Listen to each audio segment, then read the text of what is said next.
terkasih di dalam Tuhan, saya mengucap syukur untuk malam hari ini waktu Indonesia, walaupun jamnya jam 21 malam, saya percaya Bapak Ibu akan diberkati melalui pengajaran sejarah penebusan hari ini.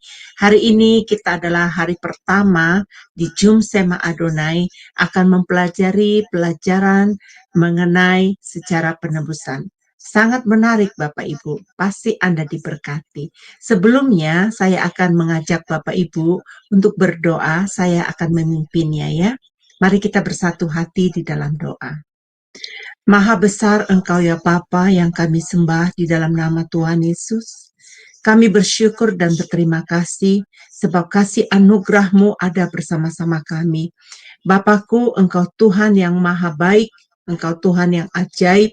Saat ini Bapa kami hadir di tengah-tengah pemirsa di seluruh dunia yang akan menangkap siaran ini, bahkan juga ya Bapa, untuk yang ada di room sini, kami bisa membuka hati, bisa fokus untuk belajar akan kebenaran-Mu melalui pengajaran sejarah penebusan ini.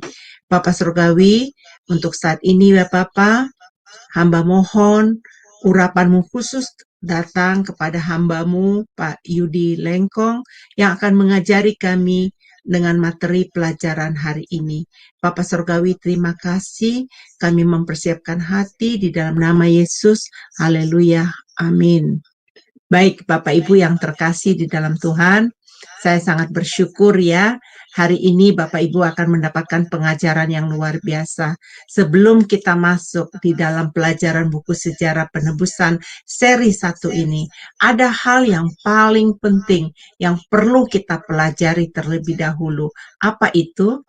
Bapak Ibu akan mendengarkan pengajaran malam ini. Apa rahasia di balik surat Musa yang ada di kitab Ulangan 32 ayat 7 ini? Sebelum kita memulai pelajaran ini, mari kita menyimak terlebih dahulu profil dari Bapak dosen kita, Pak Yudi Lengkong. Dipersilakan.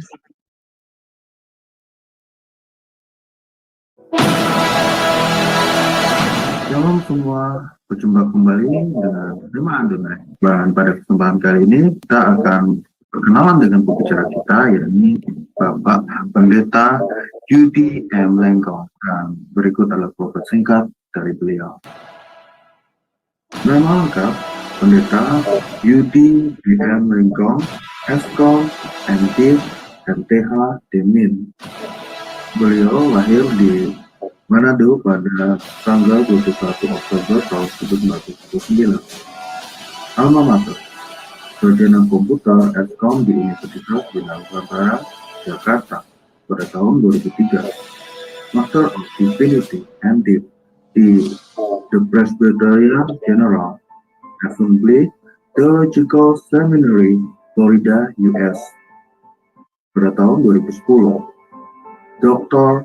of Ministry, Demin, di Garrett Theological Seminary, Florida, US, tahun 2015. Master Teologi MTH di STT Bethesda, Bekasi, pada tahun 2021.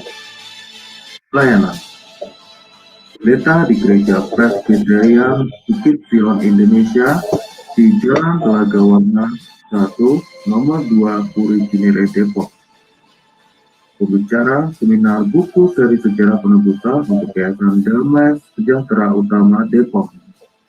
Dosen di STT Agiasmos Mission Jakarta. Baik Bapak Ibu, sudah tidak kita perlu menunggu waktu lama lagi. Kami mempersilahkan kepada Bapak Pendeta Yudi untuk mengambil waktu dan tempat. Dipersilakan. Baik, terima kasih. Saya bersyukur di hadapan Tuhan karena kesempatan untuk berbagi kasih karunia Tuhan lewat pelajaran sejarah penebusan bisa diberikan dan kita bisa berkumpul bersama-sama meskipun seperti tadi dikatakan waktu yang berbeda-beda, tempat yang berbeda-beda, tetapi lewat kuasa Tuhan kita bisa bertemu malam hari ini. Baik, Seperti yang telah disampaikan di awal, lewat video juga, dan lewat moderator kita, Ibu Heni, kita akan bersama-sama mempelajari mengenai sejarah penebusan. Sejarah penebusan, dan pelajaran ini kita akan lakukan sebanyak 6 kali, dan pertemuan yang ketujuh itu kita akan masuk ke dalam kesimpulan. Tetapi kita akan berbicara mengenai sejarah penebusan dalam silsilah. Berdasarkan, jadi 7 pertemuan ke depan nanti, itu akan berdasarkan kepada buku seri sejarah penebusan. Seri yang pertama, yaitu silsilah di Kitab Kejadian, yang ditulis oleh Pendeta Abraham Park, yang seperti yang minggu lalu kita ada talk show gitu mengenai sejarah penebusan, gitu ya, buku-buku sejarah penebusan. Kenapa dan tujuannya apa? Sudah berumur buat apa tulis buku, gitu ya? Tetapi tujuannya hanya untuk berbagi kebaikan Tuhan yang telah beliau terima kepada dunia kekristenan, bahkan kepada semua pengerja-pengerja di ladang Tuhan.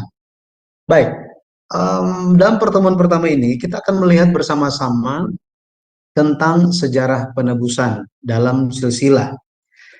Mengenai sejarah penebusan, ini sebenarnya kata yang umum yang sering kita dengar, dan kita sudah menyadari bahwa kehidupan kita adalah bagian di dalam sejarah penebusan dari Allah.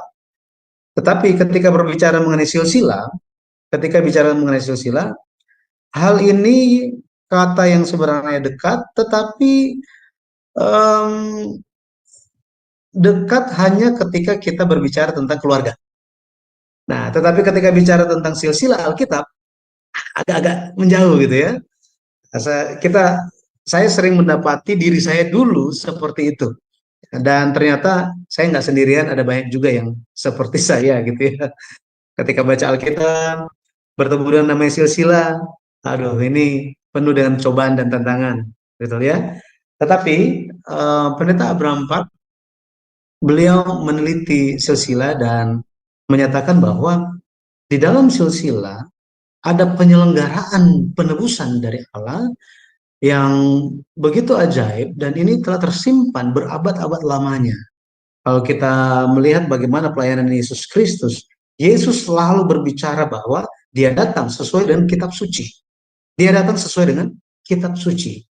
Jadi perjanjian lama itu membawa setiap bagian-bagian yang nanti akhirnya semua bagian-bagian itu jika dikumpulkan maka akan tampak ya, suatu gambar yang jelas, yaitu tentang Yesus Kristus. Nah, jadi kita akan melihat bersama-sama di dalam pertemuan yang pertama ini. Yang pertama kita lihat mengenai tema. Kenapa Pendeta Abraham Park memilih tema Ulangan 32 ayat yang ke-7? Ulangan 32 ayat 7. Kita masuk ke dalam kitab Ulangan. Kalau kita lihat kitab Ulangan itu merupakan kitab terakhir dan berisi khotbah perpisahan Musa. Jadi sangat panjang, tetapi itu merupakan khotbah perpisahan Musa. Dan kalau kita lihat, ini bukan hanya mengenai mengulang perkataan-perkataan yang diulang oleh Musa, hukum Taurat yang diulang, tetapi kalau kita perhatikan di kitab Ulangan pasal 1, ayatnya yang ke-3 dan 5, ya, sebentar saya lihat. Ulangan 1, ayatnya yang ke-5, dikatakan begini. Ulangan 1, saya buka saja di sini, saudara. Ulangan 1, ayatnya yang ke-5, dikatakan,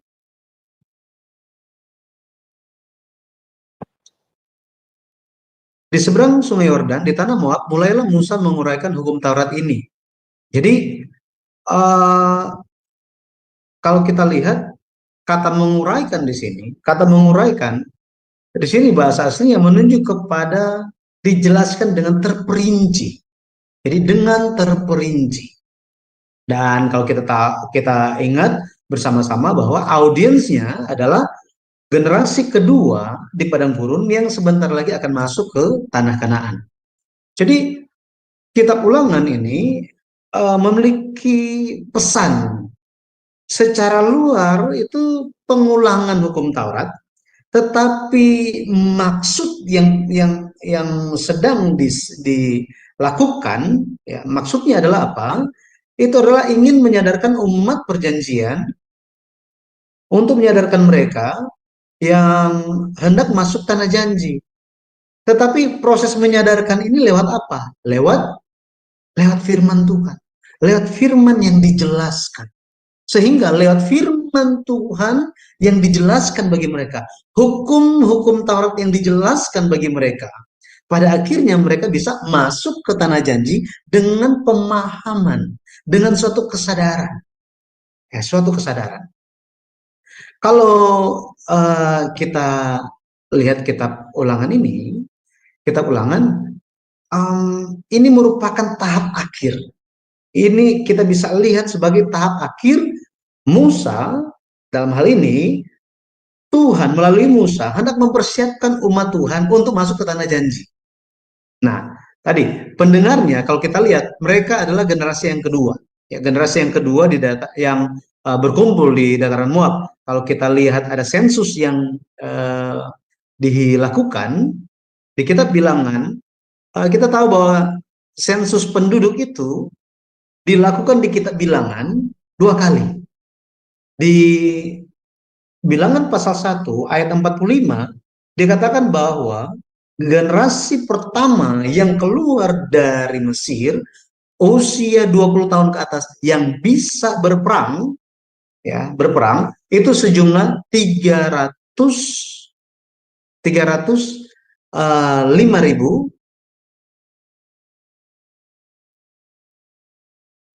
Ibu masih ada yang ingat? Ya, kita lihat ya.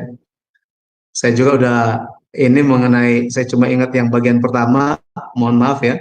Saya lupa bagian awalnya, nomornya berapa.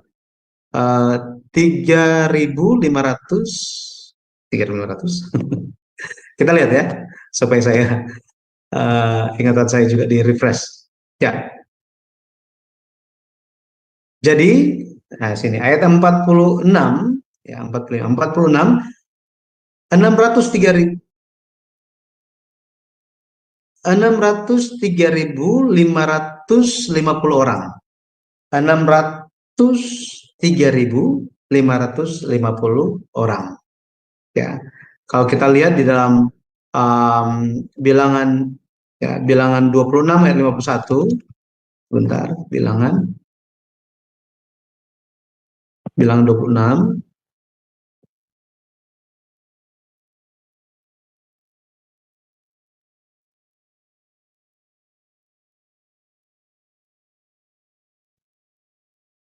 ayat 51, itulah orang-orang yang dicatat dari orang Israel, 601.730 orang banyaknya.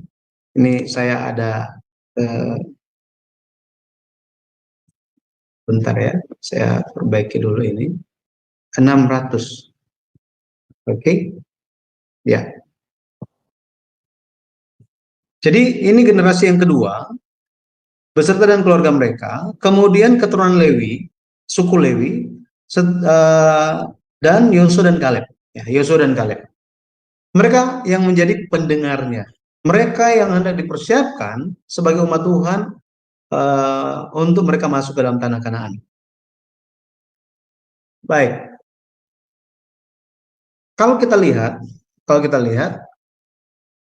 kitab Ulangan itu ditutup dengan nyanyian kesaksian Musa di Ulangan pasal 32.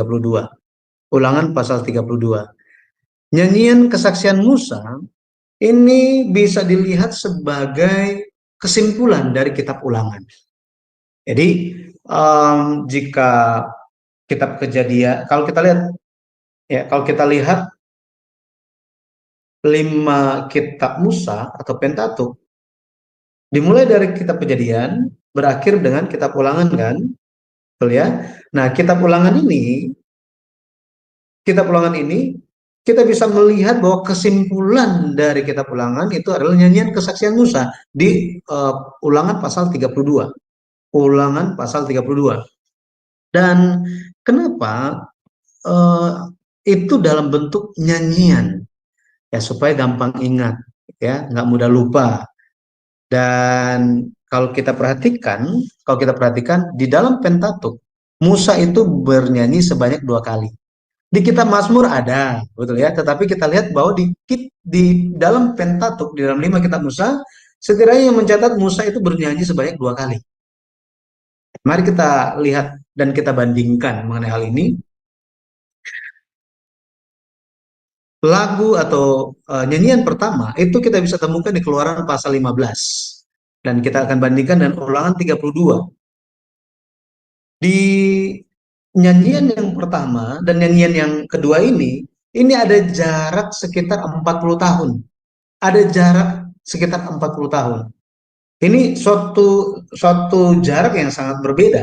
Betul ya? Sangat berbeda. Dan kalau kita lihat, ya, tempatnya itu di seberang Laut Merah. Ya, seberang Laut Merah artinya setelah mereka menyeberangi Laut Merah, ya, mereka menyaksikan kematian Firaun dan pasukannya.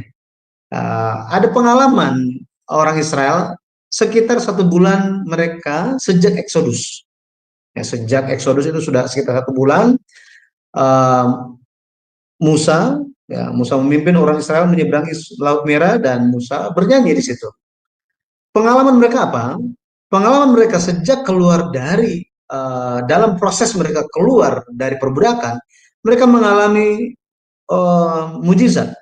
Mereka melihat bagaimana 10 tulah jatuh kepada orang Mesir dan mereka dipisahkan, mereka dilindungi. Kemudian mereka bisa menjara orang Mesir, mereka bisa menerima upah 400 tahun perbudakan. Kemudian mereka mengalami tiang awan dan tiang api. Mereka menyaksikan terbelahnya Laut Merah, mereka bisa berjalan di tanah yang kering. Mereka saksikan kematian Firaun dan pasukannya. Jadi tidak ada lagi yang mengejar mereka. Sehingga tema lagunya adalah pembebasan dari perbudakan Mesir. Jumlah ayatnya kalau kita lihat itu ada 18 ayat. Kalau kita bandingkan di Ulangan pasal 32, ini tempatnya di dataran Moab, seberang Sungai Yordan. Jadi sebelum mereka masuk. Ini setelah 40 tahun pengembaraan di padang gurun. Pengalamannya apa saja? Jadi mereka mengalami banyak hal. Ya, mereka mengalami banyak hal. Mereka makan mana di padang gurun. Ada air di Rafidim, air di Kades. Mereka menang atas berbagai perang.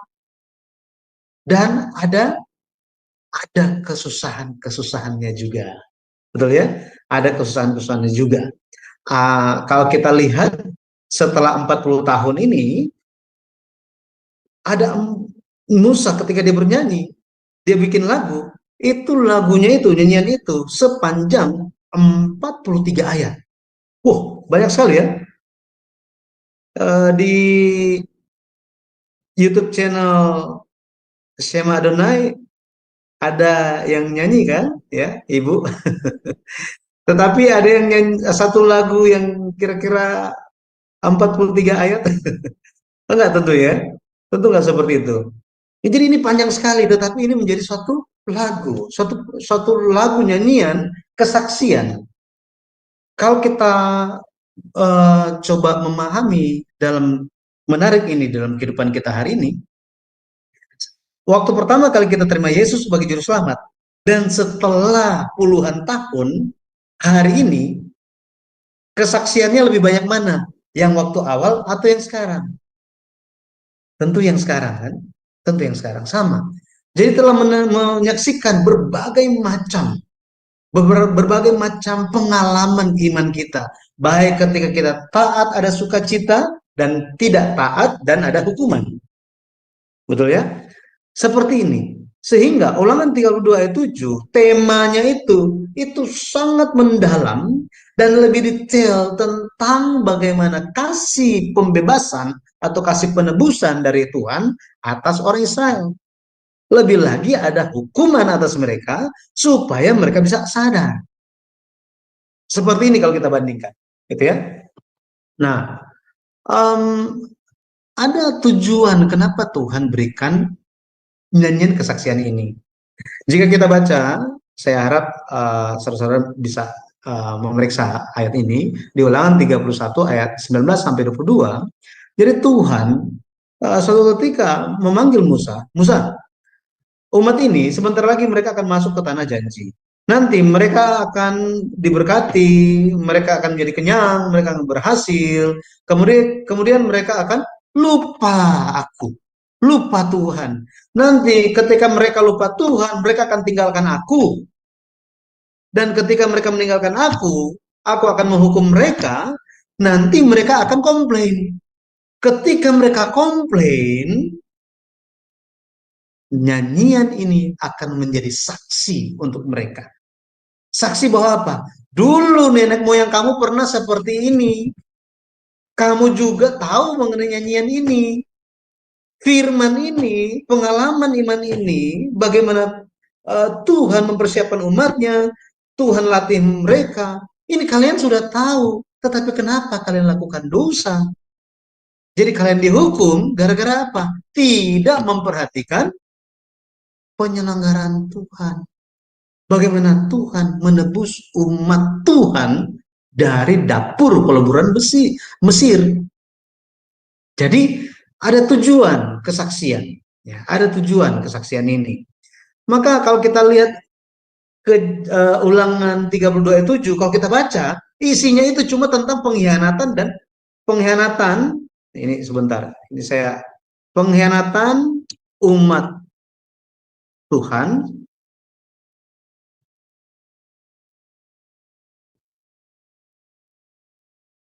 Pengkhianatan umat Tuhan, ya, umat Tuhan itu berkhianat, dan ada penghakiman dari Allah kepada mereka. Jadi kenapa disebutkan sebagai pengkhianatan?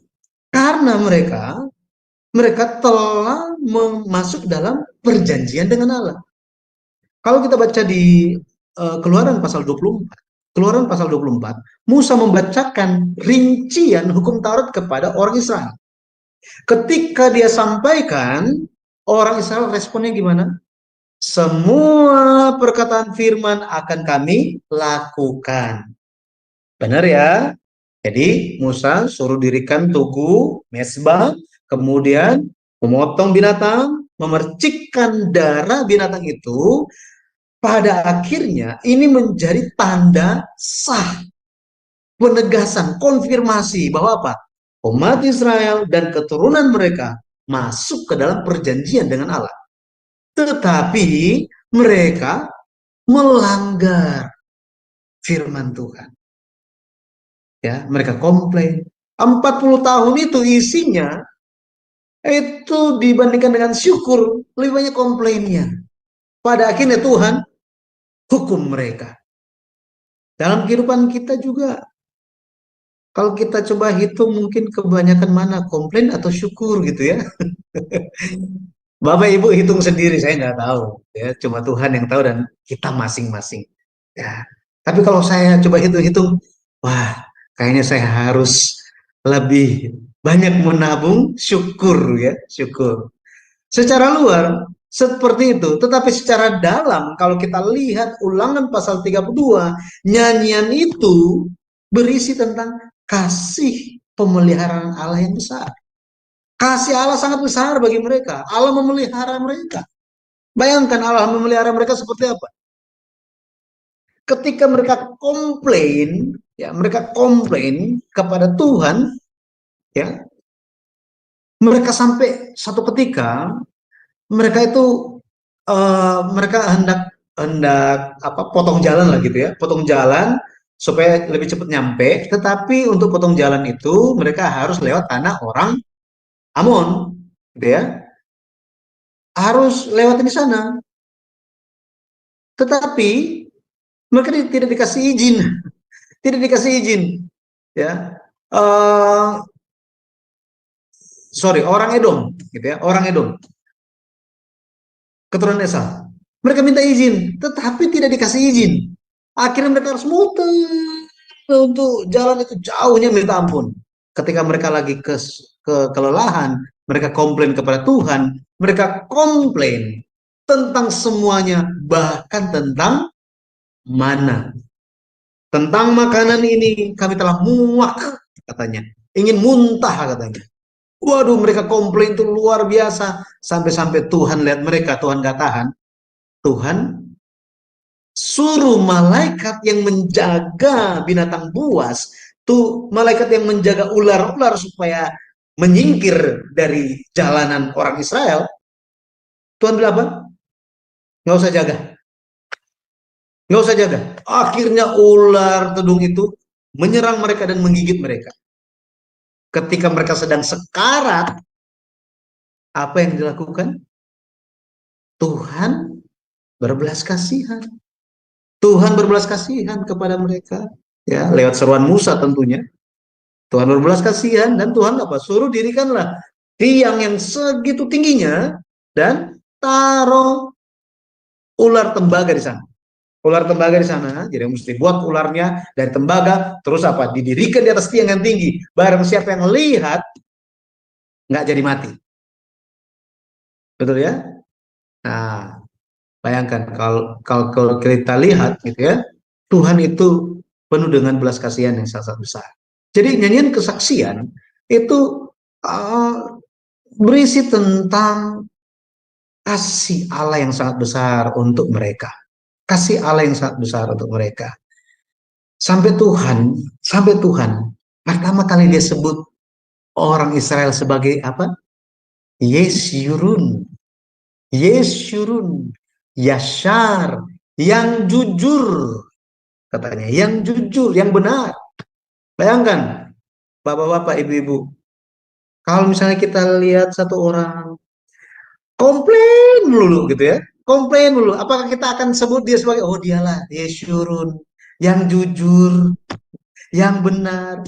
Enggak kan? Tetapi Tuhan panggil mereka sebagai Yesyurun. Jadi Tuhan sangat mengasihi mereka. Jadi inilah nyanyian kesaksian. Dan kita lihat tadi tentang nyanyian Musa. Bagian yang kedua, Ulangan 32 ayat 7, ini merupakan kesimpulan dari nyanyian kesaksian Musa.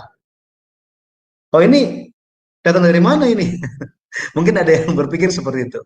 Jadi ini merupakan uh, pencerahan yang dialami, pencerahan Roh Kudus yang dialami oleh Pendeta Abraham Park sebagai penulis buku seri Sejarah Penebusan. Jadi Pendeta Abraham Park baca dan mentok di ayat ini. Kenapa? Pendeta Abraham Park dia membaca Alkitab itu sebanyak 1.800-an kali. Ya, seperti itulah apa adanya. Gitu ya. Nah, jadi beliau membaca, tetapi dia stuck di satu ini. Ulangan 37, apa maksudnya? Apa maksudnya? Nah, jadi pada akhirnya Ulangan 32 ayat 7 ini itu dia mendapatkan pencerahan dari Roh Kudus dan mendapatkan pemahaman lebih mendalam lagi tentang firman Tuhan. Sehingga Ulangan 32 ayat 7 ini menjadi ayat tema di setiap buku seri Sejarah Penebusan. Nah, jadi ini yang kasih karunia yang Pendeta Abraham Pak terima dan ingin dibagikan dengan kita semua, ya. Ulangan 32 ayat 7, ya. Yang bisa baca silakan baca. Saya baca bahasa Indonesianya aja. Di sini mungkin ada yang belajar bahasa Ibrani, ya silakan gitu ya. Tapi dalam LAI ditulisnya, ingatlah kepada zaman dahulu kala, perhatikanlah tahun-tahun keturunan yang lalu, tanyakanlah kepada ayahmu, maka ia memberitahukannya kepadamu, kepada para tua-tuamu, maka mereka mengatakannya kepadamu. Di sini ada 3 perintah yang diberikan sebagai kesimpulan dari nyanyian kesaksian Musa. Ada 3 perintah. Yang pertama, ingatlah kepada zaman dahulu kala. Yang kedua, perhatikanlah tahun-tahun keturunan yang lalu. Yang ketiga, tanyakanlah kepada ayahmu, maka ia memberitahukannya kepadamu, kepada para tua-tuamu, maka mereka mengatakannya kepadamu. Mengenai hal ini, bagi yang sudah memiliki buku silsilah di Kitab Kejadian atau sudah pernah membacanya, ini ada di bagian depan. Ya, bagian depan ini bisa dibaca. Kalau misalnya kita bikin skripsi atau tesis, ini ada di bagian depan. Bicara mengenai apa? Landasan teorinya. Gitu ya, landasan teori. Ini kan perlu ya, perlu. Makanya buku sejarah perebusan ini di dalam kalangan akademik, ya, akademis di STT-STT. Saya bertemu dengan ketua-ketua STT juga.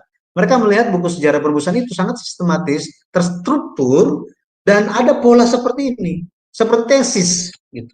Makanya ada tesis pertama di sepanjang sejarah dunia. Ya, seperti itu. Nah, ingatlah, jangan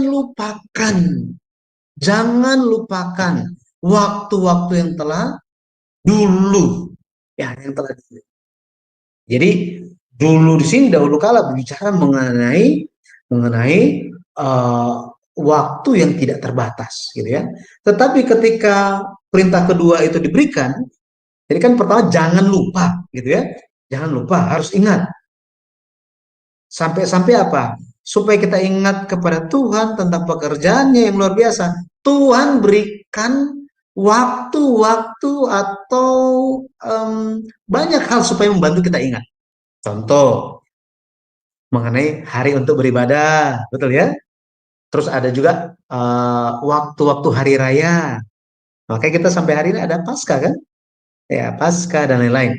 Kemudian ada juga tanda-tanda, bukan tanda-tanda, benda-benda untuk mengingat, ya, benda-benda untuk mengingat, ya, seperti itu. Jadi ada hal tertentu, gitu ya, benda-benda untuk mengingat itu ada banyak, gitu ya. Misalnya di dalam Alkitab kita bisa lihat ada bangunan-bangunan tertentu yang disuruh untuk ingat. Kita misalnya mesbah atau tugu yang didirikan, contoh gitu ya. Ada ketika orang Israel melewati Sungai Yordan, ya kita baca di kitab Yosua, melewati Sungai Yordan, Musa menyuruh orang-orang untuk mendirikan di tengah-tengah Sungai Yordan itu 12 batu. Kemudian setelah menyeberang di situ juga ada 12 batu juga. Untuk apa? Mengingat bagaimana Allah melakukan pekerjaan besar untuk mereka semua. Nah, kemudian kata perhatikanlah tahun-tahun keturunan yang lalu. Nah, ini yang akan kita bahas. Jadi dari kita itu dituntut untuk memperhatikan dengan detail mengenai apa? Kalau tadi zaman dahulu kala itu mengenai suatu waktu yang tidak terbatas, tetapi ini ada spesifik mengenai hari-hari, mengenai tahun-tahun, jadi lebih khusus, gitu ya. Tahun-tahun dari siapa? Oh, dari generasi demi generasi, ya, generasi demi generasi. Tetapi setelah disuruh untuk ingat, disuruh untuk perhatikan, ada perintah juga untuk tanyakan. Artinya apa? Kalau nggak bisa ingat, kalau misalnya sudah perhatikan nggak mengerti, tanya. Maksudnya apa? Perlu ada sikap proaktif dari umat Tuhan untuk bertanya. Jadi dari sisi ayah, jadi ayah dan tua-tua di sini menunjuk kepada mereka yang memiliki pengalaman iman, Nah, mereka harus siap untuk menceritakan, menjelaskan tentang jalan-jalan Tuhan kepada mereka yang mau bertanya. Betul ya?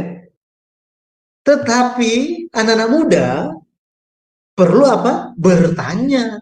Jadi jangan cuma tunggu-tunggu aja, tetapi harus bertanya tentang jalan-jalan Tuhan, tentang firman Tuhan.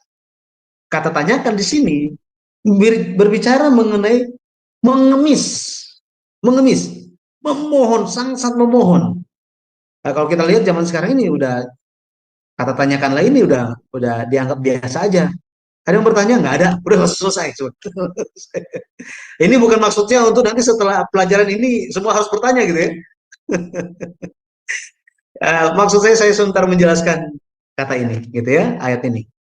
Nah, perlu aktif di dalam menjelaskan mengenai pekerjaan besar dari Tuhan, tentang firman Tuhan, kemudian perlu juga proaktif untuk menanyakan. Jadi perlu ada proses itu. Kita kan lihat mengenai perhatikanlah tahun-tahun keturunan yang lalu. Kata perhatikan di sini di dalam bahasa Ibrani binu, yang memiliki arti mempertimbangkan dengan teliti, mendapatkan pemahaman, jadilah berhikmat. Jadi perlu memperhatikan ketika sekali lagi mengenai tahun-tahun dan keturunan-keturunan, katanya perlu mempertimbangkan hal ini dengan teliti dan mendapatkan pemahaman, menjadi berhikmat. Nah, di sini tahun-tahun dan keturunan-keturunan ini berbicara tentang apa? Berbicara tentang apa? Tahun-tahun dan keturunan demi keturunan. Kalau kita baca bahasa asli itu dor vador, dor keturunan, keturunan demi keturunan yang terus berlangsung, berkelanjutan, gitu ya. Ini bicara tentang silsilah, ya. Jadi perlu memperhatikan tentang silsilah. Bayangkan kalau kita lihat silsilah di dalam Alkitab, silsilah mana yang ada tahun-tahun dan keturunan demi keturunan. Itu adalah Kejadian pasal 5 dan Kejadian pasal 11. Di situ ada generasinya, ada tahunnya, ada keturunannya, ada tahun-tahun mereka. Silsilah Kejadian pasal 5 bicara tentang Adam sampai kepada Nuh. Kejadian pasal 11 berbicara dari Shem anaknya Nuh sampai kepada Abraham. Mengenai silsilah ini, kita perlu mendapatkan apa? Pemahaman yang mendalam dan menjadi orang yang memiliki hikmat. Tapi kalau kita baca Kejadian pasal 5, Adam berumur 130 tahun, dia memperanakan seorang anak laki-laki dan memberi nama Set kepadanya. Kemudian Adam masih hidup 800 tahun lagi.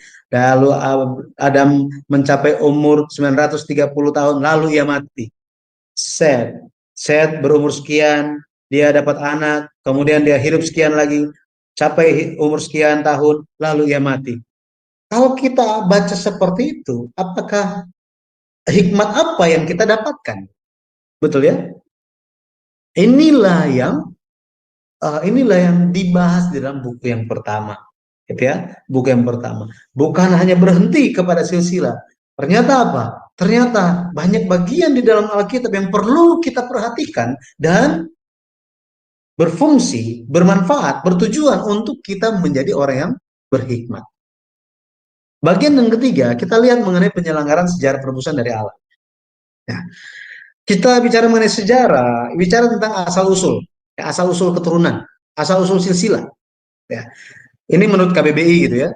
Terus sejarah itu bicara tentang kejadian dan peristiwa yang benar-benar terjadi pada masa lampau. Kata penebusan, itu dari kata tebus atau menebus. Ini diartikan sebagai, definisinya sebagai membayar dengan uang untuk mengambil kembali barang yang tergadai.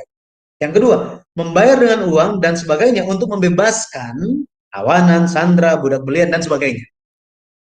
Jadi, sejarah penebusan berbicara tentang peristiwa yang benar-benar terjadi pada mulanya mengenai tawanan, sandera yang dibebaskan lewat membayar sesuatu. Ini kalau kita lihat pemahaman berdasarkan KBBI. Betul ya? Berdasarkan KBBI.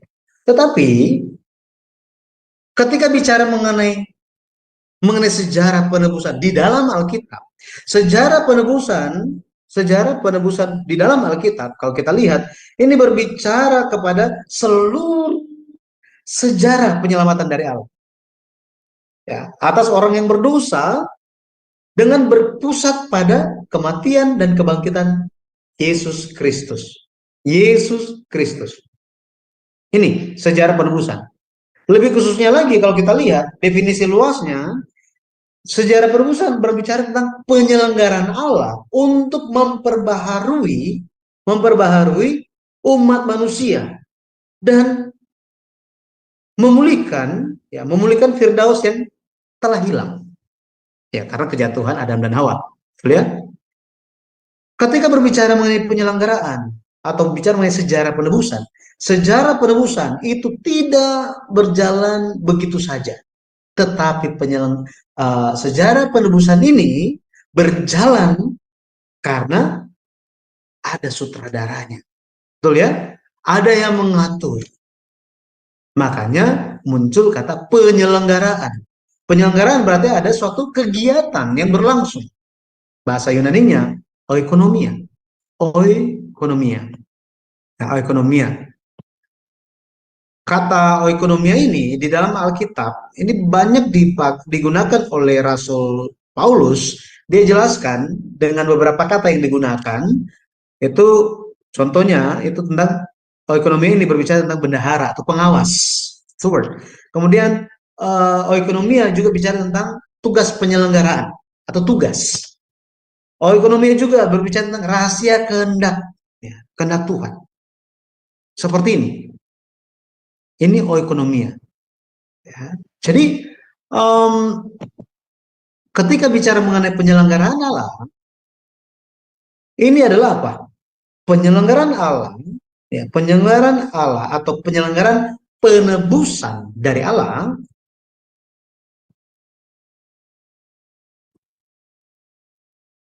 saya tambahin dulu ya.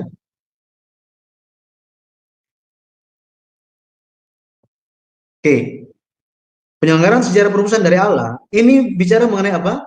Keseluruhan proses merencanakan, menyusun, menempatkan, mengendalikan, memerintah, dan mengatur susunan pergerakan dan waktu dari segala sesuatu di alam semesta dengan sangat tepat. Untuk apa? Untuk menyelamatkan umatnya. Jadi Tuhan itu sangat-sangat sibuk. Tetapi bagi orang Yahudi memahami cuma satu, Tuhan sudah istirahat. Allah itu sudah istirahat. Ketika Yesus datang, Yesus bilang apa? Bapakku masih bekerja, maka aku pun bekerja.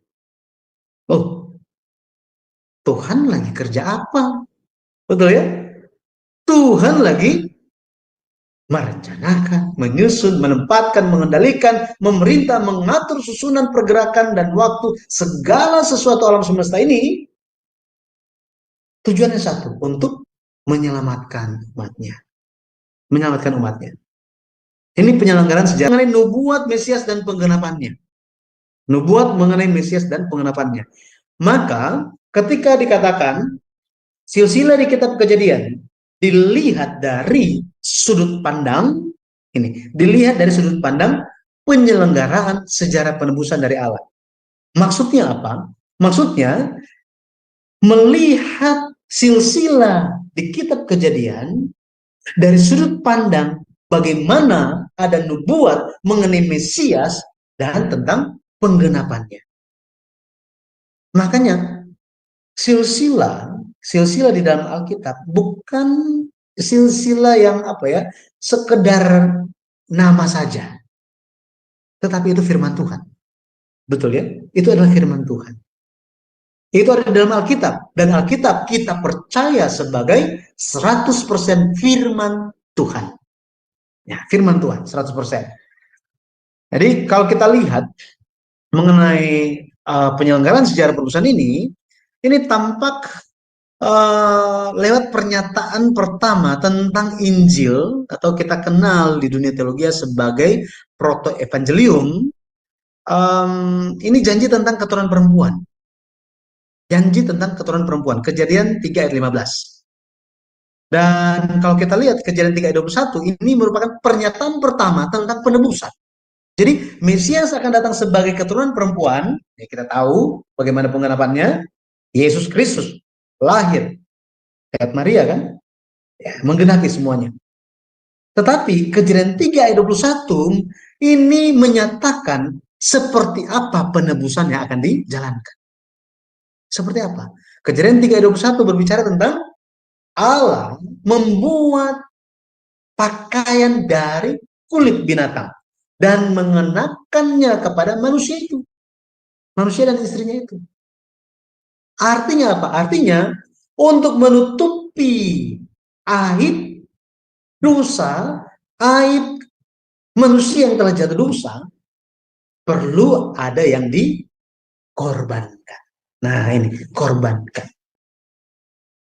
Seperti ini, ya.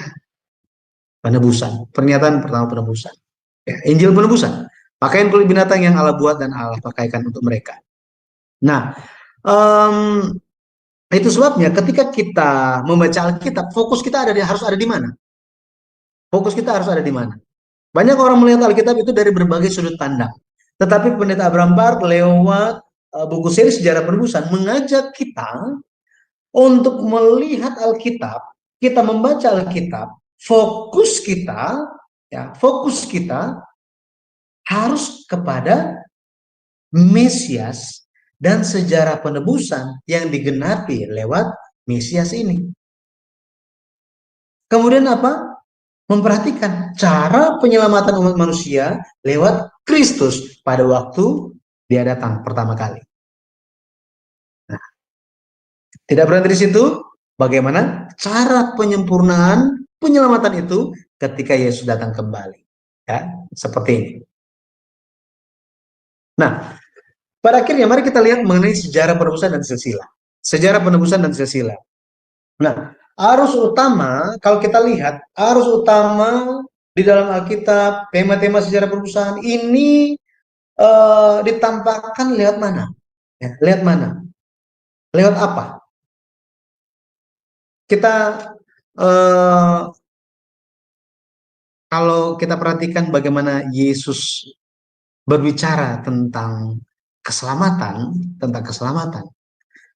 secara khususnya tentang akhir zaman, tentang kedatangan Tuhan kembali, Yesus bilang begini, kedatangan anak manusia itu sama seperti hari-harinya Nuh. Jadi bicara mengenai apa? Mengenai tokoh, orang, namanya, dan lewat hari-hari atau tahun-tahun kehidupan dia. Masa hidupnya. Maka kita perlu memperhatikan silsilah. Bukan hanya itu. Kita memperhatikan mengenai Abraham. Kita perhatikan tentang Ishak. Kalau kita ingat Ishak, kita langsung ingat, oh iya, Yesus Kristus memikul kayu salib, naik ke atas bukit Golgota, ya kan? Mati di sana menebus kita semua. Ketika kita baca Kejadian pasal 22, bagaimana adegan Ishak memikul kayu bakar untuk dirinya sendiri. Maka kita akan ingat, oh ya, ini menggambarkan tentang pekerjaan penebusan Yesus Kristus. Nah, kita sering memahami seperti itu kan? Betul ya?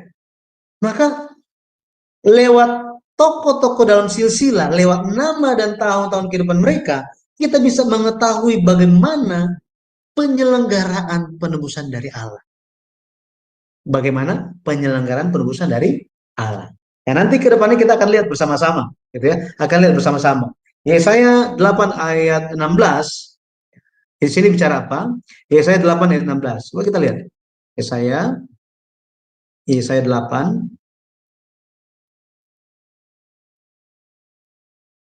ayat yang ke-16.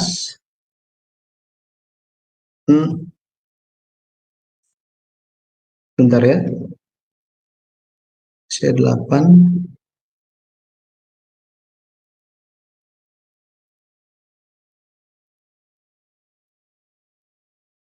Aku harus menyimpan kesaksian ini dan mengutarakan pengajaran ini di antara murid-muridku. Sebentar saya cek lagi nanti mengenai ayat ini. Saya mohon maaf, gitu ya.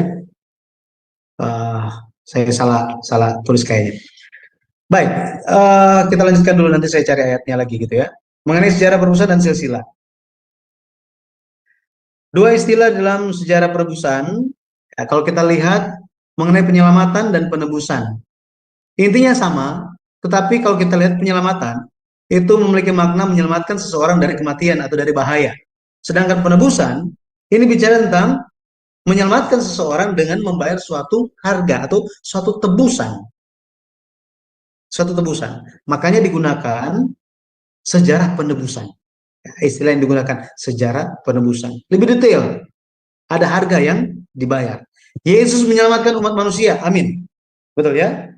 Menyelamatkan. Yesus menebus umat manusia. Jadi Yesus menyelamatkan dengan membayar harga tebusan, yaitu darahnya. Ya. 1 Timotius 2 ayat 6, yang telah menyerahkan dirinya sebagai tebusan bagi semua manusia untuk kesaksian pada waktu yang ditentukan. Baik, kita lihat fungsi silsilah. Kita masuk sedikit mengenai fungsi silsilah. Ya, sebentar lagi kita akan selesai ya. Silsilah itu membaratkan sejarah perebusan. Dari mana kita bisa tahu mengenai hal ini?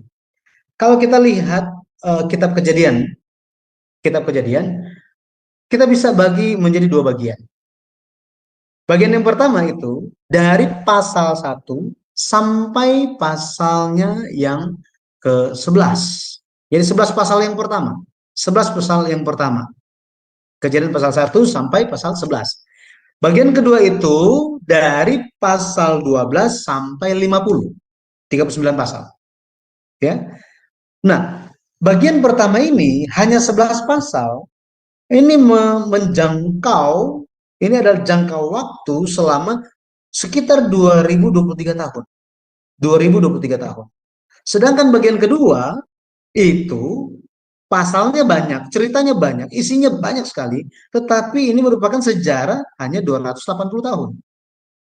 Di bagian pertama itu bicara mengenai 20 generasi. 20 generasi dalam 2023 tahun. Ada 20 generasi. Tetapi bagian kedua itu pasalnya banyak, hanya 280 tahun, itu hanya 4 generasi, hanya sedikit. Dari sini kita bisa tahu bahwa ceritanya harusnya lebih panjang kan? Betul ya? Tentu ceritanya harusnya lebih panjang. Karena apa? Sejarah 2000-an tahun pasti lebih panjang isinya daripada sejarah 280 tahun. Tetapi kenapa lebih sedikit bagian pertama ini? Hanya 11 pasal. Karena sebagian besar 2023 tahun ini telah dipadatkan dalam bentuk silsilah. Dalam bentuk silsilah. Sedangkan bagian kedua, 280 tahun ini bicara tentang 4 generasi, ada detail sejarah tentang Abraham, Ishak, Yakub, dan Yusuf sebagai tokoh yang menutup kitab Kejadian. Nah, ini. Jadi silsilah ini memadatkan sejarah penebusan yang panjang dalam bentuk daftar nama. Kalau kita lihat dari Adam sampai Yesus Kristus itu ada 4.000-an tahun. 4.000-an tahun. Mungkin saudara-saudara melihat ini kok 4114 SM ini dapat dari mana gitu ya. Nah, itu berdasarkan semua angka-angka di dalam Alkitab, ya, di dalam Alkitab. Kalau kita lihat sejarah 4.000-an tahun ini bisa dipadatkan dalam 3 silsilah. 3 silsilah. Silsilah Kejadian pasal 5 itu dari Adam sampai Nuh, kemudian silsilah Kejadian pasal 11 itu dari Nuh sampai Abraham, kemudian Matius pasal 1 itu dari Abraham sampai Yesus Kristus. Jadi dari Adam sampai Yesus Kristus itu bisa dipadatkan dalam bentuk 3 silsilah. Lebih lagi kalau kita baca di dalam Lukas pasal 3, di situ mencatat dari Adam yang adalah anak Allah sampai Yesus Kristus. Silsilah itu memadatkan sejarah penebusan yang lama. Makanya kalau kita baca Matius pasal 1, itu merangkumkan, memadatkan sejarah perjanjian lama, betul ya? Sejarah perjanjian lama. Kalau kita lihat kitab Tawarik, wah itu panjang sekali. Panjang sekali. Berbicara, kenapa harus bicara tentang silsilah? Kalau kita lihat di kitab Tawarik, itu pasal-pasal, 9 pasal pertama, ini sementara memberitahukan kepada orang-orang yang kembali dari pemulangan Babel, ya, kembali dari penawanan Babel, Dijelaskan kepada mereka asal-usul mereka dari mana sih? Makanya 1 Tawarik 1 ayat 1 dimulai dengan Adam, Set, Enos, Kenan, Mahalalel, Yared, Henok, dan seterusnya. Gitu ya. Sampai kepada mereka yang kembali. Dijelaskan semuanya. Sejarah penebusan ya, itu telah dipadatkan dalam bentuk yang paling padat, yaitu silsilah. Ya, silsilah. Kalau kita lihat di keunikan dari silsilah ini, kalau kita lihat ada Kejadian pasal 5 itu, kalau kita baca Kejadian pasal 5, Kejadian pasal 5, Kejadian pasal 5 ayat 1, di situ disebutkan begini. Inilah daftar keturunan Adam. Pada waktu manusia itu diciptakan oleh Allah, dibuatnya lah dia menurut rupa Allah. Di sini dikatakan daftar keturunan Adam. Kata daftar di sini di dalam bahasa Ibrani adalah seper. Keturunan itu adalah toledot atau toldot. Ya, toldot. Seper toldot. Kata seper di sini, toldot itu silsilah. Tetapi kata seper ini memiliki arti buku, dokumen perjanjian, buku. Nah, buku. Kejadian pasal 5 ini dari Adam sampai Nuh hanya 32 ayat, tetapi mencakup sejarah selama 1056 tahun dari Adam sampai Nuh. Bayangkan, satu lembar 32 ayat disebut sebagai buku silsilah. Tuhan bukannya salah tulis. Musa itu nggak salah tulis. Menurut Kitab Petrus dikatakan apa? Setiap orang menulis lewat dorongan Roh Kudus. Dorongan Roh Kudus. Meskipun penulisnya beda-beda, tetapi temanya tetap sama, yaitu tentang penyelenggaraan sejarah penebusan. Jadi ketika ditulis Seper Toledot, tapi hanya satu lembar, berarti apa? Berarti silsilah ini mengandung informasi yang sangat banyak sampai-sampai disebut sebagai sebuah buku atau kitab. Bentuk penulisan ini hanya muncul 2 kali dalam Alkitab. Di Kejadian pasal 5 ayat 1 dan Matius 1 ayat 1. Matius 1 ayat 1. Dalam bahasa Indonesia,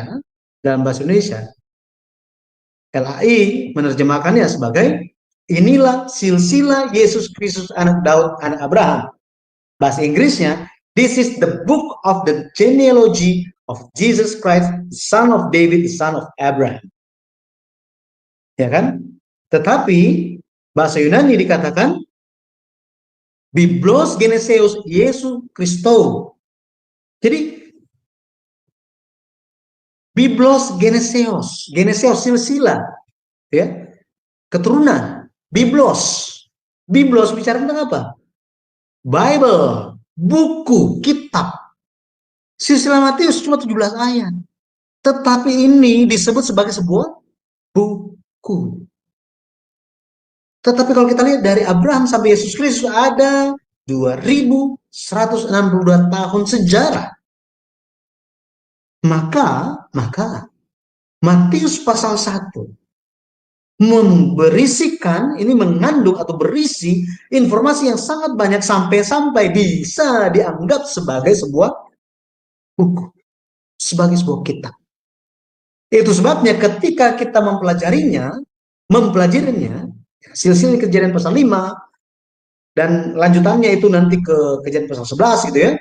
Kemudian silsilah Matius pasal 1, kita akan membacanya, setelah kita mempelajarinya, memiliki pencerahan lewat Roh Kudus, pada akhirnya kita bisa memiliki pemahaman dan kita akan melihat silsilah di dalam Alkitab bukan sekedar daftar nama dan tahun-tahun, bukan sekedar nama saja, tetapi ini menjadi sebuah buku bagi kita. Buku penyelenggaraan penebusan bagi kita. Ya. Nah, jadi di silsilah di kitab Kejadian itu ada 10 silsilah. Ada 10 silsilah. Kalau kita lihat kata toldot itu muncul di 10 tempat, ya 10 tempat. Yang pertama itu di Kejadian 2 ayat 4. Demikianlah riwayat, kata riwayat itu toldot, ya. Silsilah langit dan bumi. Kemudian silsilah keluarga Adam, ya. Kejadian 5 ayat 1. Kejadian 5 ayat 1. Kemudian silsilah keluarga Nuh, Kejadian 6 ayat 9. Yang keempat, silsilah keturunan Nuh, Kejadian 10 ayat 1. Inilah toldot Sem, Ham, dan Yafet. Itu makanya Kejadian pasal 10 ada banyak daftar nama di situ, betul ya? Kemudian yang kelima, silsilah Sem, Kejadian 11 ayat 10. Inilah toldot Sem. Ya, toldot di situ muncul lagi. Yang keenam itu silsilah Terah. Dalam hal ini Abraham, karena cerita tentang Abraham itu dimulai ya, lewat Terah ini. Kejadian pasal 11 ayat 27. Yang ketujuh, silsilah Ismail, itu Kejadian 25 ayat 12. Inilah keturunan Ismail, anak Abraham. Toldot juga muncul di situ. Yang kedelapan, silsilah Ishak. Ya, silsilah Ishak, Kejadian 25 ayat 9. Inilah riwayat toldot, keturunan Ishak. Yang ke-9, silsilah Esau. Ini Kejadian 36 ayat 1. Kemudian yang ke-10, silsilah Yakub. Kejadian 37 ayat yang kedua. Nah, jadi kalau kita lihat sejarah penebusan itu mengalir di dalam satu arus utama, yaitu silsilah. Kedepannya kita akan lihat bersama-sama bagaimana arus tersebut lewat mengenal, ya, arus penyelenggaraan sejarah penebusan tersebut lewat mengenal tokoh-tokoh di dalam silsilah kitab Kejadian. Ya, secara khususnya kita akan lihat tentang Kejadian pasal 5 dan Kejadian pasal 11. Nah, tapi kita juga akan melihat tentang silsilahnya Kain. Silsilahnya Kain, ya. Karena itu muncul di dalam Alkitab sebelum Alkitab memperkenalkan keturunan Adam. Ya, kita akan lihat mengenai keturunan dari Kain juga. Kita akan belajar dan memiliki pemahaman hikmat lewat mempelajari keturunan dari Kain, ya, Kain. Dan ya seperti ini yang sudah tampil di minggu lalu juga. Kita akan lihat bersama-sama ke depan bagaimana kehidupan semasa dari generasi-generasi ini, ya, Adam dan Lamek, kemudian Nuh dan Abraham.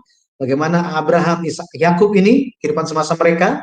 Kemudian kenapa? Apa yang menjadi apa faktor yang mempengaruhi perpendekan umur yang terjadi di Kejadian pasal 11. Ya, Kejadian pasal 11. Nah, kita juga akan melihat mengenai Adam.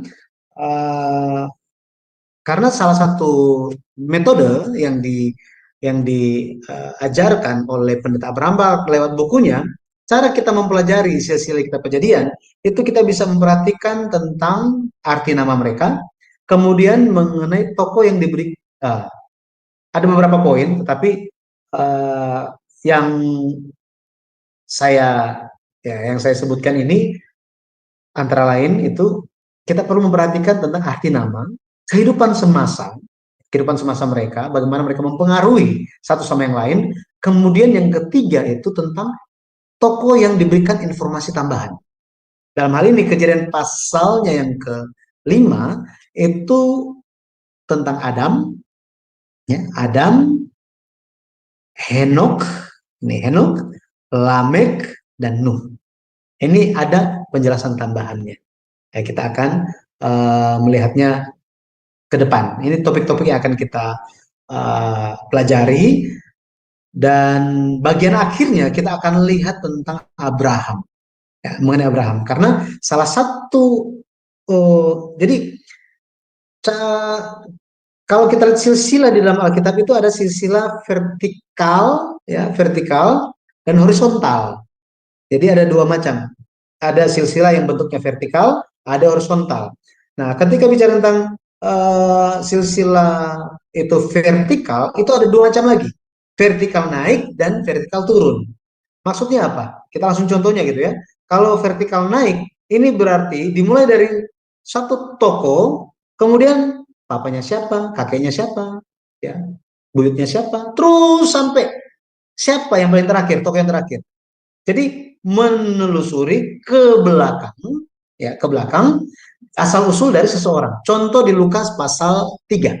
Dimulai dari Yesus terus menerus sampai kepada Allah, ya. Kalau vertikal menurun bagaimana? Kalau vertikal menurun itu dimulai dari seseorang, kemudian anaknya, cucunya, cicitnya, terus sampai silsilah ini berhenti kepada siapa? Ini contoh, ya. Jadi maksudnya bukan tentang asal usulnya, tetapi silsilah dengan bentuk vertikal turun ini mengajarkan bahwa kita perlu memperhatikan tokoh terakhir. Ini tokoh terakhir, ya, tokoh terakhir.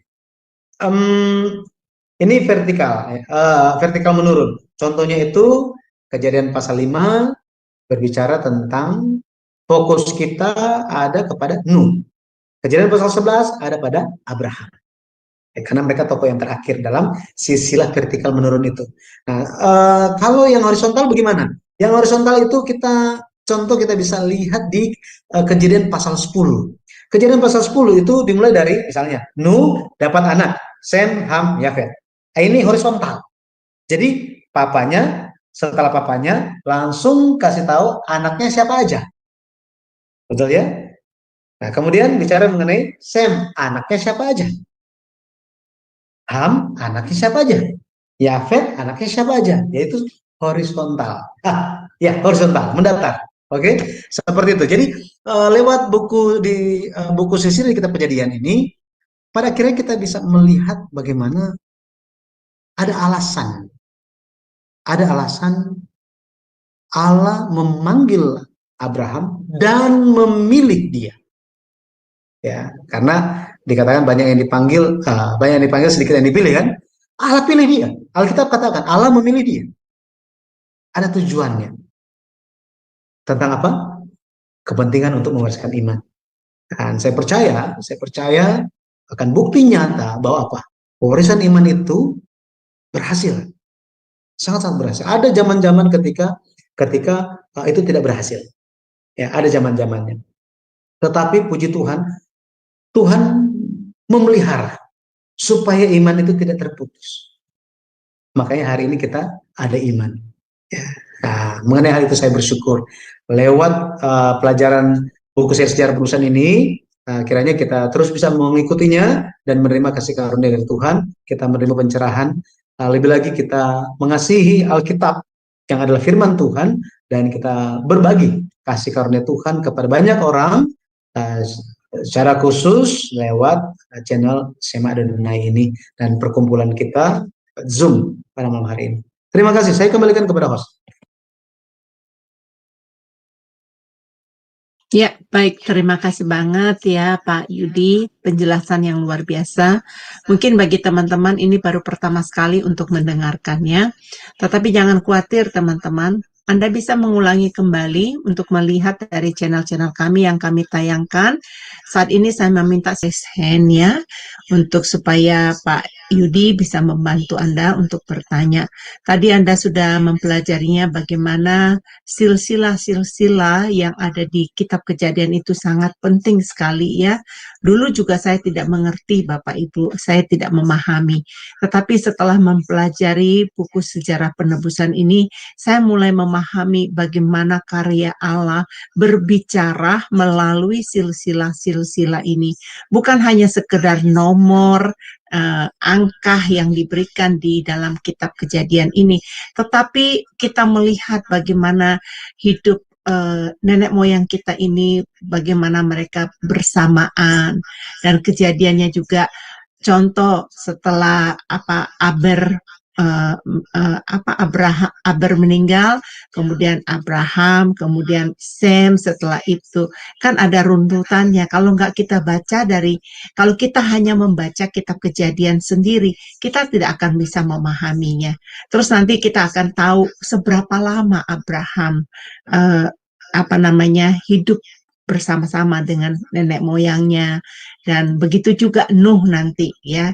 bagaimana bisa hidup bersama-sama dengan Abraham seberapa lama. Itu semua angka-angka itu bukan secara kebetulan ada di dalam kitab Kejadian ya, tetapi itu menceritakan sesuatu peristiwa yang sangat besar dalam hidup kita.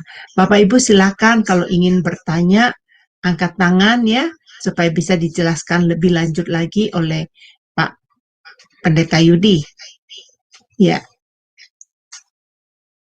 ini pelajarannya berat bagi mereka mungkin Pak. Mungkin berat untuk mencernanya, tetapi sangat menarik ya Pak Pendeta Yudi ya, karena pelajaran ini membuka satu pengertian baru.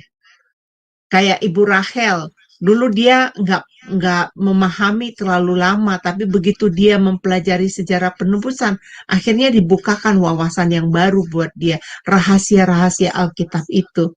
Nah, untuk memudahkan orang, mungkin Pak Yudi bisa mengajarkan bagaimana sistemnya untuk ini. Mungkin mereka bingung ya Pak, aduh angka-angka, ini nanti mempelajari ini, kok ada nomor-nomornya, itu bagaimana Pak? Ya, nanti kita akan belajar sedikit demi sedikit. Seperti tadi saya bilang, ada kata-kata yang sebenarnya itu dekat dengan kita, tetapi udah biasa dengan kita, tetapi karena itu digunakan untuk Alkitab, maka terkesannya jadi jauh. Misalnya tentang silsilah, ya, tentang silsilah, tentang nama, arti nama, dan juga tentang tahun-tahun kehidupan mereka, terus tentang kata penyelenggaraan, ya, kata penyelenggaraan. Kata penyelenggaraan itu memang kurang familiar, tetapi sebenarnya dari dulu kita sudah pakai itu. Ya, bahkan dalam proklamasi, dalam proklamasi itu itu kan dikatakan diselenggarakan dalam tempo yang sesingkat-singkatnya. Ada kata itu ya, ada diselenggarakan. Jadi penyelenggaraan ini untuk memudahkan kita, mungkin kita pahami tentang wedding organizer aja, gitu ya, wedding organizer. Nah, dengan demikian, oh ya, so ini bedanya, ini bukan wedding, ini tentang salvation, redemption organizer, which is ketua panitianya Tuhan gitu. Baik, silakan. Ini sudah ada yang bertanya, silakan Sister Lea Chandra. Ya, shalom malam Pak. Shalom Bu Heni. Shalom. Saya masih kurang paham yang tentang itu Pak, yang Kejadian 3 ayat 15 itu Pak. Baik.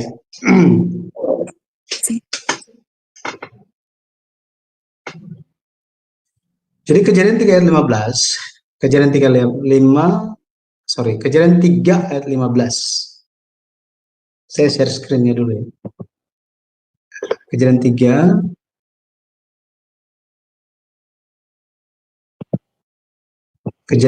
ayat 15. Kejadian 3 ayat 15, kalau kita baca itu isi. Kejadian pasal 3 itu berbicara tentang pasal kejatuhan. Bagaimana manusia jatuh dalam dosa. Akan tetapi, meskipun manusia itu jatuh dalam dosa, Allah tidak membiarkan mereka. Melainkan Allah merencanakan pemulihan. Ini tadi, merencanakan pemulihan untuk mereka. Nah, ketika Tuhan Allah itu berbicara, kan pertama kali tanya kepada Adam kan, apakah engkau makan dari buah yang kularang itu? Dia nggak bilang iya dan tidak, dia langsung salahkan istrinya, gitu ya. Dia salahkan istrinya. Dia tanya perempuan itu bilang apa? Yang salah siapa? Ular. Akhirnya ular ini kena gitu ya, dikena hukuman. Tetapi di tengah-tengah perkataan Tuhan kepada ular itu, kutukan Tuhan kepada dia, di ayat yang ke-15, Tuhan bicara begini, aku akan mengadakan permusuhan antara engkau dan perempuan ini. Perempuan yang mana? Di situ kan cuma ada satu perempuannya kan? Si Hawa itu, nanti namanya diganti menjadi Hawa. Antara keturunanmu dan keturunannya. Jadi ternyata antara keturunan dari ular itu dan keturunan dari perempuan. Keturunannya akan merumukan kepalamu dan engkau akan merumukan tumitnya. Keturunan dari perempuan ini akan meremukkan kepala ular dan apa? Ular ini, keturunan ular ini akan meremukkan tumitnya.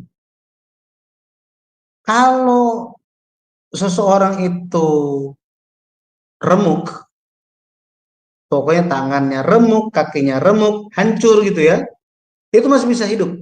Tetapi kalau kepala, itu berarti apa? Selesai. Betul ya? Jadi ini bicara mengenai keturunan perempuan akan datang untuk menghancurkan si ular ini. Kalau kita lihat ularnya ini muncul lagi di kitab Wahyu. Kalau kita lihat, muncul lagi dia. Muncul lagi ular ini. Tetapi kepalanya akan diremukkan katanya. Tetapi tidak berhenti di situ.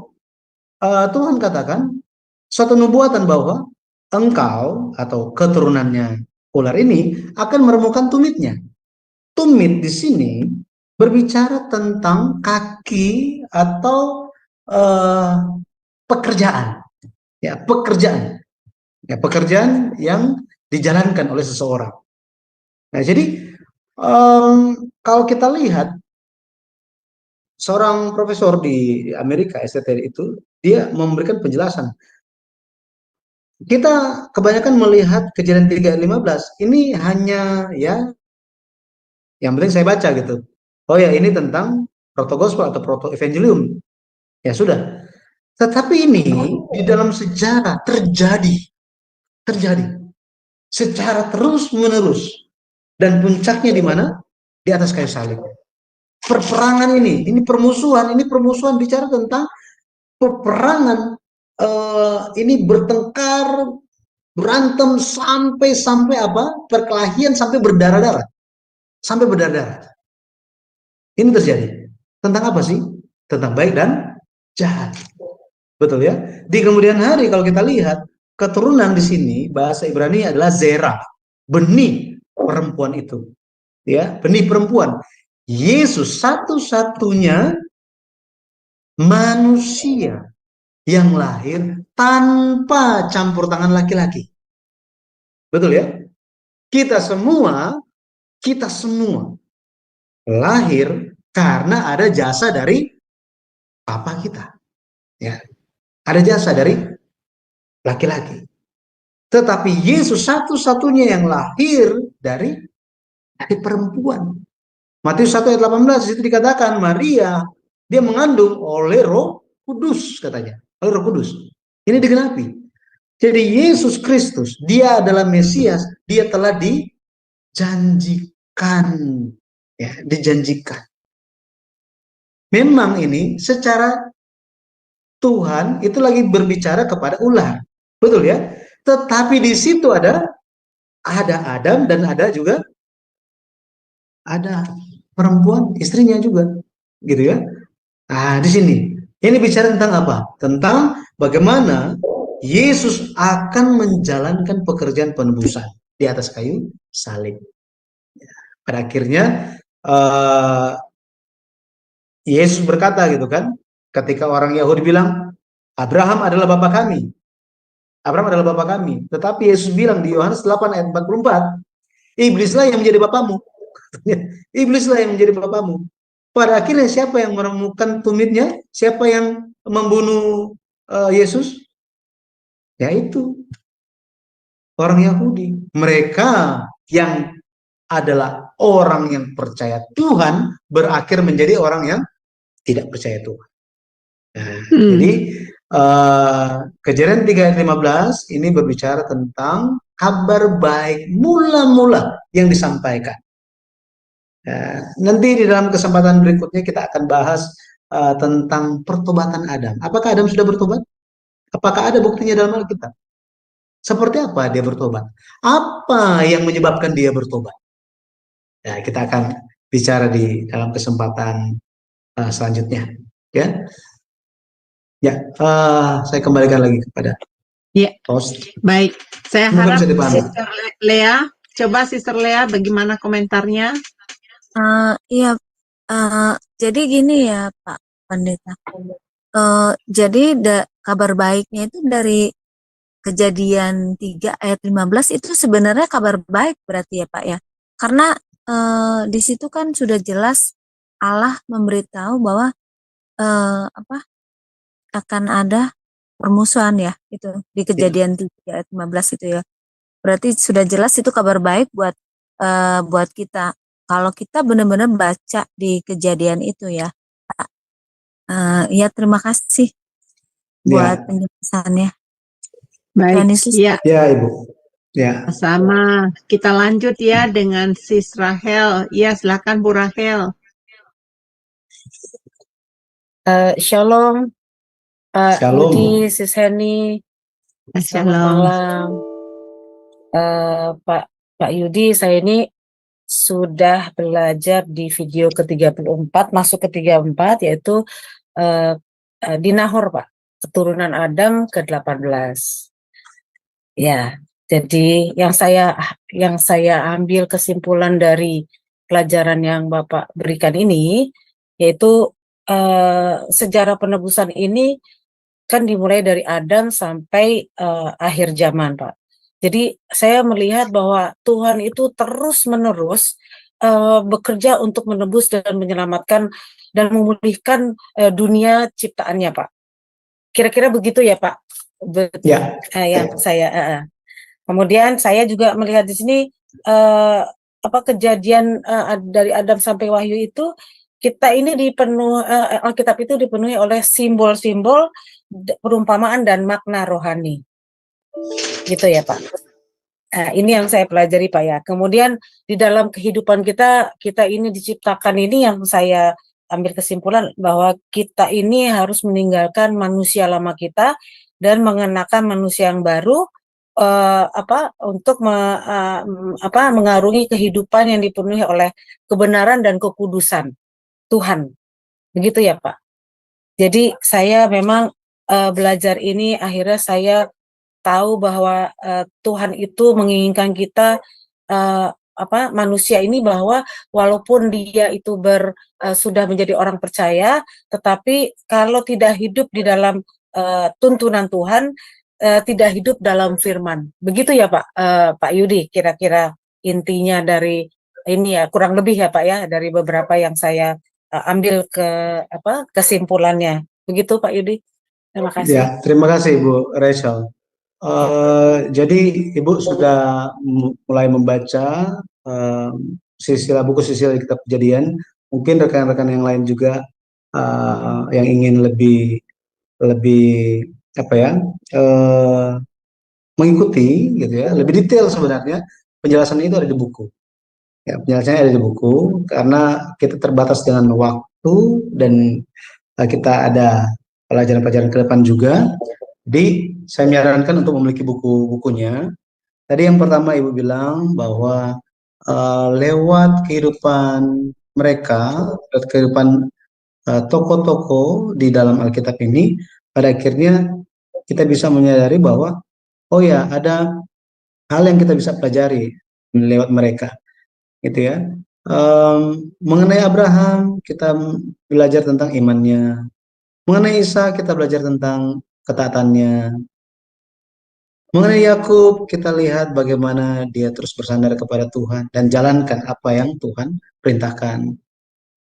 Mengenai Yusuf nggak pernah Tuhan tampak kepada dia secara langsung, tetapi dia ada iman yang bertahan sampai akhir. Ini luar biasa kan? Abraham, Ishak, Yakub, ini mereka ketemu Tuhan face to face, entah itu nyata, real dengan mata telanjang atau lewat penglihatan. Gitu ya, divine gitu ya, lewat penglihatan seperti itu atau lewat mimpi. Nah, tapi Yusuf tidak pernah sama sekali, tetapi dia bisa bertahan, betul ya, dia bisa menjaga imannya tetap hidup. Jadi maksudnya begini, ketika kita dengar istilah bahwa kita bercermin lewat Alkitab. Alkitab kita bercermin. Maksudnya bercermin apa? Maksudnya lihat diri sendiri kan, betul ya? Nah, lihat diri sendiri. Silsilah di Kitab Kejadian, buku silsilah di Kitab Kejadian sangat membantu kita untuk bercermin. Cerminan itu bukan hanya cerminan melalui tokoh-tokoh yang Abraham, oh bagus sekali itu, Abraham, Ishak, Yakub, Yusuf, Nuh, Henok, gitu ya, oh luar biasa, gitu, Sem. Tapi ketika kita belajar nanti minggu depan, kita belajar tentang keturunan Kain. Bagaimana perbedaan keturunan Kain dan keturunan Set, ya, anak Adam yang ketiga. Maka kita akan bisa bercermin dan melihat diri kita. Kenapa? Karena masing-masing manusia itu ada baik dan jahatnya. Benar ya? Kita masih daging, betul ya? Kita mau sedang on the way, proses untuk pemulihan menjadi manusia yang baru. Kita diperbaharui setiap hari. Bahkan Rasul Paulus dia menyatakan bahwa apa? I die daily. Aku mati setiap hari. Terjemahan Indonesia bilang tiap-tiap hari aku berhadapan dengan maut. Tetapi di dalam bahasa aslinya menunjuk perkataan dari Paulus bahwa apa? Aku hari ini mati. Besoknya dia bilang aku mati lagi. Apanya yang mati? Manusia lamanya. Manusia lamanya. Sehingga Alkitab ternyata memiliki makna rohani bagi kita. Memiliki pesan bagi kita. Itulah yang tadi saya katakan di awal. Kata perhatikan, binung. Ketika kita memperhatikan dengan mendalam, meneliti, lewat pencerahan Roh Kudus, kita akan bisa mendapatkan hikmat. Kita akan mendapatkan hikmat. Bagaimana kita bisa menjalani hidup kehidupan iman kita di hari sekarang, di akhir zaman ini. Terima kasih Bu Rachel. Saya menyemangati Ibu untuk terus baca sambil dengan Alkitab ada di tangan gitu ya, dan juga rekan-rekan yang lain yang sudah ada bukunya, silakan mulai baca gitu ya. Silakan baca, yang belum silakan memiliki bukunya ya. Ya, puji nama Tuhan. Ternyata si Rahel ini sudah jatuh cinta luar biasa. Kayak saya dulu. Dulu saya juga demikian. Setelah saya 30 tahun jadi Kristen, tidak memahami Alkitab secara baik, tapi melalui pengajaran sejarah penembusan ini, saya diantarkan untuk lebih bisa memahami. Jadi bisa lebih mengerti apa itu isi Alkitab ya. Luar biasa. Baik, terima kasih untuk Bu Rahel dan kembali kepada Sis Lea. Terima kasih Pak Yudi dan Sis Enis. Tuhan memberkati. Shalom. Ya, kembali ya untuk kita berbicara tentang peristiwa, waktu, dan juga ada orangnya. Tetapi mengenai suatu sejarah, suatu cerita, mengenai suatu waktu dan juga mengenai tokoh. Kehidupan sejarah penebusan ini fokusnya itu ada pada Yesus Kristus. Ada pada Yesus Kristus. Hanya Yesus Kristus saja. Bukan yang di luar Alkitab, tetapi yang ada dalam Alkitab. Demikian juga kita memusatkan kehidupan kita kepada siapa? Kepada Yesus Kristus. Hanya Yesus Kristus. Jadi lewat pelajaran sejarah penebusan ini, pada akhirnya kita bisa melihat dan lebih mengenal lagi siapa Tuhan kita dan apa yang Dia inginkan dari kita. Bagaimana supaya kita bisa berkenan baginya dan bagaimana kita bisa menjalankan kehendak-Nya. Bagaimana supaya kita memiliki damai sejahtera dari Tuhan. Pada akhirnya kasih karunia Tuhan yang begitu besar akan tercurah bagi kita semua. Seri sejarah perebusan, pelajaran seri sejarah perebusan ini, buku-buku seri sejarah perebusan yang ditulis oleh Pendeta Abraham Park, bertujuan cuma satu, membawa kita semua bertumbuh di dalam iman dan pengenalan akan Tuhan sampai mencapai kepenuhan Kristus, seperti yang dinasihatkan oleh Rasul Paulus di kitab Efesus. Jadi, mari kita gunakan kesempatan ini untuk terus mempelajari, dan saya juga encourage kita semua untuk memiliki dan membaca buku sejarah penebusan, karena ya akan sangat-sangat bermanfaat bagi kita untuk kehidupan iman kita. Ya, jadi saya berdoa dan memberkati dalam nama Tuhan Yesus Kristus, kasih karunia Tuhan akan terus membimbing kehidupan kita sehingga kita pun senantiasa bertumbuh di dalam Tuhan dan kita dimampukan lewat Roh Kudus menjalani hari demi hari demi kemuliaan nama Tuhan. Mari kita berdoa. Bapa dalam kerajaan surga, hamba mengucap syukur karena pelajaran pertama dari seri sejarah perebusan, buku yang pertama bisa dilaksanakan pada malam hari ini. Terima kasih ya Bapak. Terima kasih untuk setiap anak-anak-Mu, setiap pelayan-pelayan Tuhan lewat channel SMA Adonai ini. Biarlah ya Bapak, kasih terhadap Engkau, terhadap Yesus Kristus, terus-menerus bertumbuh di dalam kami, karena Engkau telah lebih dulu mengasihi kami. Dan biarlah ya Bapak, lewat channel ini, banyak orang yang menerima berkat Tuhan. Bapak, lewat pelajaran sejarah perebusan ini, biarlah Engkau yang membimbing kami untuk memahami firman Tuhan sebagaimana firman Tuhan apa adanya. Dan bantu kami ya Bapak, supaya Roh Kudus yang akan mencerahkan hati dan pikiran kami, sehingga kami bisa memahami setiap pelajaran, dan kami bisa melihat kehendak Tuhan di dalam kehidupan kami. Roh Kudus kiranya akan membimbing dan mengubahkan hati kami, sehingga kami pun dimampukan untuk menjadi pelaku firman dalam setiap kehidupan kami. Bapa, hamba berdoa untuk setiap anak-anak-Mu yang mengikuti pelajaran ini, setiap anggota keluarga mereka, setiap pekerjaan, hal-hal yang mereka lakukan, Bapa kiranya akan menyertai dan mencurahkan berkat-Mu. Bapa, tolong Engkau yang dimuliakan dalam setiap hal yang kami jalankan. Bapa, kiranya Engkau yang akan mendengar dan menjawab setiap doa-doa yang dipanjatkan oleh semua peserta pelajaran sejarah penebusan di malam hari ini. Terima kasih ya Bapak. Kami akan melanjutkan kegiatan kami, dan dari antara kami yang lain akan beristirahat juga. Kami memohonkan Engkau yang akan menjaga, memelihara kami, sertailah kami Bapak sampai kami bertemu kembali di kesempatan berikutnya. Terpujilah nama Tuhan. Kami berdoa semua hal ini hanya di dalam nama Tuhan Yesus Kristus yang kudus. Amin. Amin, amin. Terima kasih banyak. Ya, Bapak Ibu, pengumuman untuk minggu depan ya, untuk kita akan bertemu kembali, mempersiapkan waktu. Karena apa Bapak Ibu? Bapak Ibu akan menerima berkat yang luar biasa.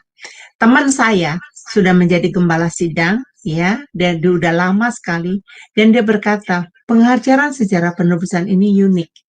Banyak hal yang saya belum tahu, banyak hal yang belum saya pelajari di STT. Ternyata melalui pengajaran sejarah penebusan ini dibukakan satu rahasia dari kebenaran firman. Bapak Ibu tetap bersama kami minggu depan. Jangan lupa di jam yang sama hari Jumat jam 21 WIB. Dari SMA Adonai kami mengucapkan terima kasih. Tuhan Yesus memberkati.